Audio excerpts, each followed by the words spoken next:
Sharpe's Company by Bernard Cornwell. Read by Rupert Farley. Part 1. January 1812. Chapter 1. A pale horse seen a mile away at sunrise means the night is over. Sentries can relax, battalions stand down, because the moment for a surprise dawn attack has passed. But not on this day. A grey horse would hardly have been visible at 100 paces, let alone a mile, and the dawn was shredded with dirty cannon smoke that melded with the snow clouds. Only one living thing moved in the grey space between the British and French lines, a small dark bird that hopped busily in the snow. Captain Richard Sharpe, huddled in his greatcoat, watched the bird and willed it to fly away. Move, you bastard. Fly. He hated the superstition in himself.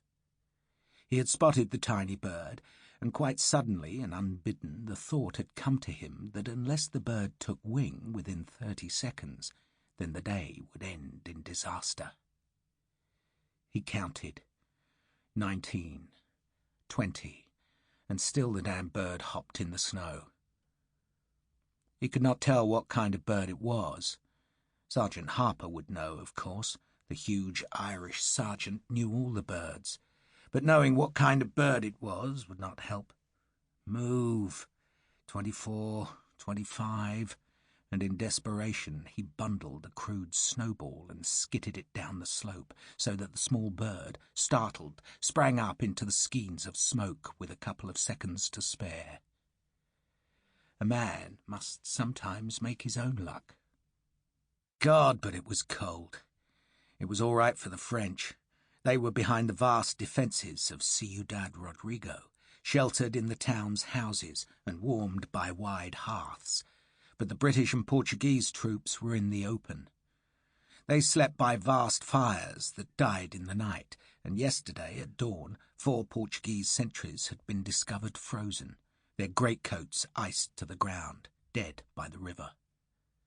Someone had tipped them in, breaking the Agueda's thin ice, because no one wanted to dig graves. The army had taken its fill of digging. For 12 days they had done nothing else. Batteries, parallels, saps and trenches, and they never wanted to dig again. They wanted to fight. They wanted to carry their long bayonets up the glacis of Ciudad Rodrigo, to go into the breach, to kill the French, and take those fires and houses for themselves. They wanted to be warm. Sharpe, captain of the South Essex's Light Company, lay in the snow and stared through his telescope at the largest breach. He could not see much.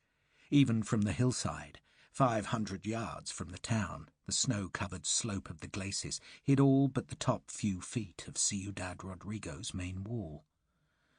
He could see that the British guns had done damage, and knew that the stones and rubble must have cascaded into the hidden ditch to make a crude ramp, perhaps 100 feet wide, up which the attackers must climb to get into the heart of the fortress town.